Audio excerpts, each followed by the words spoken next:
Hey friends, welcome to the vid, and in this vid I'm going to tell you some of the biggest mistakes that you can make with your DPDR recovery. And the reason that I know this is because I made this mistake myself, and I see lots of people making these mistakes when I'm helping them with coaching through their DPDR recovery. So I'm going to go over exactly what they are so you don't make those mistakes as well, and you can really sort of catapult your recovery. And if you are new to the channel, then welcome. My name is Dan, and I do help people recover from DPDR and anxiety using either one-on-one coaching or the Freedom course. And if you are a subscriber, then welcome back. The first mistake is spending too much time worrying about if this is actually DPDR or not. I know there might be thoughts going through your head of what if I'm going crazy? What if this is schizophrenia? What if this is something different? It's not. It's anxiety and it's DPDR. And the way that you can tell that for sure is if you go to the doctor and get checked out and then you get a clean bill of health from the doctor, then yep, 100% it is anxiety. So there you go. Within 2 or 3 days, you can already rule out spending weeks and weeks and weeks of time unnecessarily keeping you in DPDR researching all the wrong things. The second mistake that you're making right now is that you're spending too much time researching about how to recover. And everybody does this. Absolutely everybody does this. When it boils down to it, and I know this from personal experience and also when I've helped so many people recover from DPDR, is that it's actually the sort of premise of it. It's actually quite simple to recover.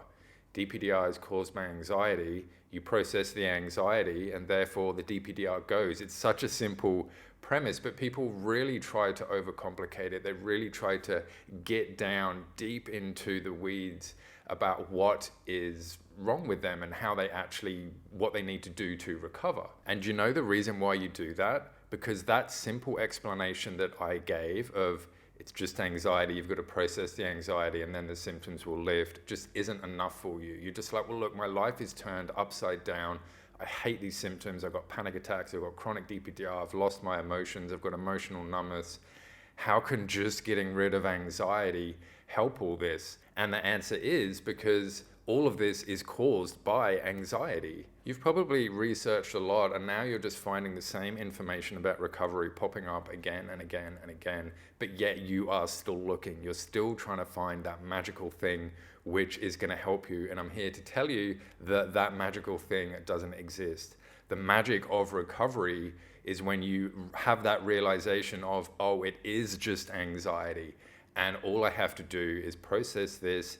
It might take a bit of time, it might take a bit of effort, but that's all you have to do. And then once you start to do that, you are going to be on the right path and the right road, and you are going to feel your symptoms start to lift. The next mistake that everybody makes, and you're making right now too, is that you're going into all the forums and you're reading comments from videos. So you're going into things like Facebook and Reddit and you're engaging with everybody in there. Now, again, I get why you're doing that. You're doing it because you want reassurance that it's possible to recover. Perhaps you're trying to get advice. Perhaps you don't want to feel alone.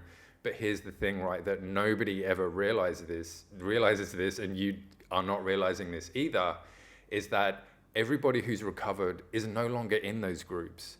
Nobody sticks around those groups once they've recovered. So that's why it can just feel so daunting and so draining when you're in those groups. You're just like, man, just everybody in here is just going through it and no one's actually recovering. The reason is because when you recover, you don't want to be in those groups anymore. The danger as well about reading YouTube comments is that you'll read a comment like, oh, I've had DPDR for 20 years. And instantly, because you're completely biased towards the negative right now, you instantly catastrophize and you instantly think the worst. And what do you say to yourself? Oh, what if that happens to me?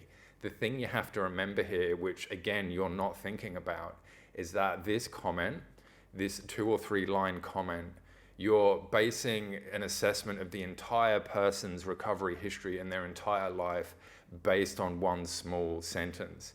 And you shouldn't do that. That's not realistic and it's not practical to do that. You don't know when, with their recovery, you don't know if it's been up and down, if it's been on and off, you don't know what they've tried, you don't know how long they've tried. You know, there's so many things that you have no idea about this person.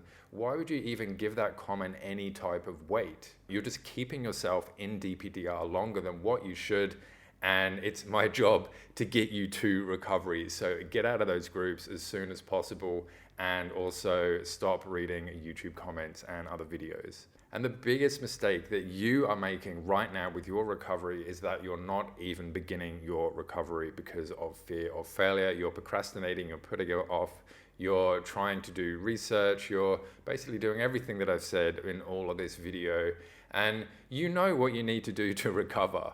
You know, you really deep down, you do really know, but for whatever reason, you're not doing it. And look, I do say this with kindness and with empathy because I've been there myself as well. I sort of knew what I had to do, but I just didn't start doing it because then I'd have to start doing it. And what if it didn't work? And what if it was difficult? And what if I am that person that comments that I've had it for 30 years?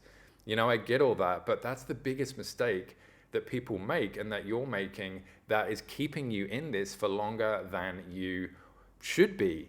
So you need to begin it. You need to start doing the stuff that you need to do. And look, I get that it can be really, really confusing about what to actually do in terms of processing the anxiety.